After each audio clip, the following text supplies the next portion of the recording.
Childhood and Growing Up. This is for B.Ed first year, exclusively for Pondicherry University, explained by Dr. Shubha, Vasavi College of Education, Pondicherry. So now we are in Unit-7, representing the realities. Under this, you will be reading Notion of Stereotype, Gender, Class, Poverty, Childhood and Adolescence in Media and Social Media, Realities of Present Age Children, Different Socio-Economic Status of Society, Child Labor in Household, in Unorganized Factors, Bondage Labor in Remote Villages, that is bonded labor, Child Abuse and Child Trafficking, Child Law, Imitation of Significant Events. Now, what's the socio-economic status? It's estimated as a composite of income, education level, work experience, and the prestige or status of your job.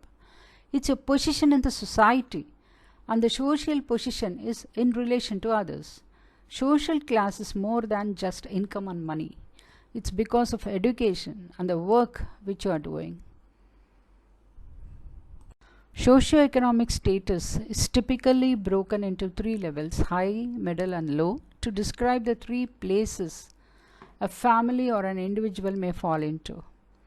This encompasses not just income but also educational attainment, financial security and subjective perceptions of social status and social class, upper class, lower class, middle class likewise, and the elite group. Socioeconomic status can encompass quality of life attributes as well as the opportunities and privileges afforded to people within that society. Poverty, specifically, it's not a single factor, but rather is characterized by multiple physical and psychosocial stressors. Now, this status affects overall human functioning, including the physical health and the mental health. Low status and its correlates such as lower educational achievement, poverty, poor health, it affects our society. Inequalities in health distribution, resource distribution, quality of life are increasing. Society should start an increased focus on the foundations of socio-economic inequities and efforts to reduce the deep gaps in the status throughout the world. You know why? This is why communists they came.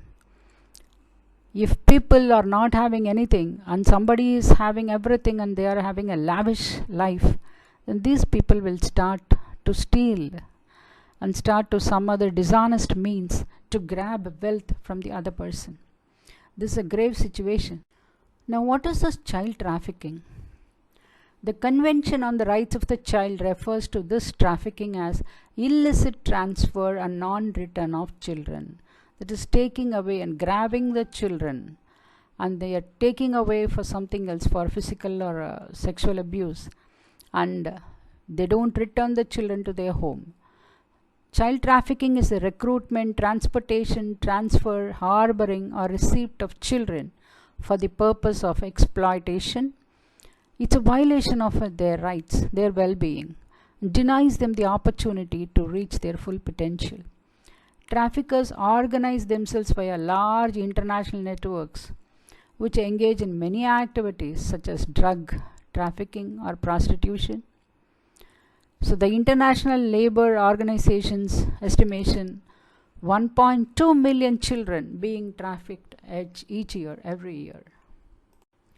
UNICEF works with development partners, governments and non-governmental organizations on all aspects of anti-trafficking responses, prevention, protection, prosecution, and supports evidence-based research to strengthen intervention. That is, UNICEF throughout the world is having a concern that this has to be really, this is a very, very tricky situation to control, but it's doing its work to reduce vulnerabilities that make children susceptible to trafficking. This assists government in strengthening laws, policies and services, including legislative review and reforms. establishing minimum labor standards, and supporting access to education. But whatever is being said and done, if the government is not strict, then nothing will work. This picture speaks volume. In US, so many children are forced into sexual slavery. You can help put an end to it. I'm not here for buying, and I'm not buying human trafficking. The Indian Penal Code 1860 punishes cheating, fraud, kidnapping, wrongful confinement, criminal intimidation, procuring minors, that is children, buying and selling of children for immoral purposes. Special laws are there, like Bombay Prevention of Begging Act and Bonded Labor System abolition, Child Labor Prohibition and Regulation, Child Marriage Restraint Act. There are so many. Guardianship and Wards Act, Hindu Adoption and Maintenance Act, Immoral Traffic Act, Information Technology Act 2000, Scheduled Caste and Scheduled Tribes, Prevention of Atrocities, Transplantation of Human Organ Act. There are so many.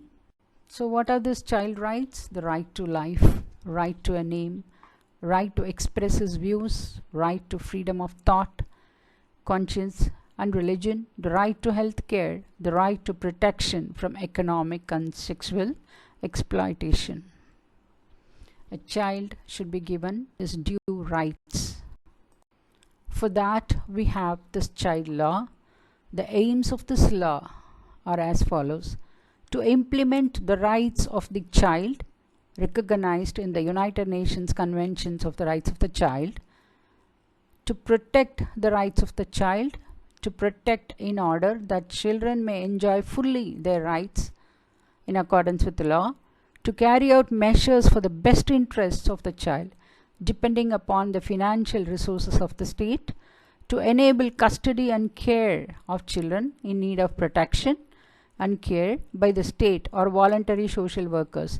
So we have so many NGOs running so many hostels, and even the government is running many hostels for children, for SC and ST students, to enable a separate trial under juvenile offence, and to carry out measures with the objective of reforming the character of the child who has committed an offence. So we have all this now recently. The state recognizes that every child has the right to survival, development, protection and care to achieve active participation within the community. Every child has the inherent right to life. The parents or guardian shall register the birth of the child in accordance with the law. The child shall have the right to citizenship in accordance with provisions of the existing law.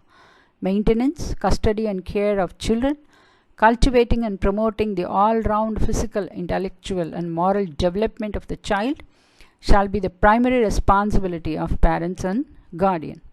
The child shall be entitled to a monthly allowance for maintenance from his parents who fail or refuse to maintain him. This is not in India, but worldwide, yes, this is in use.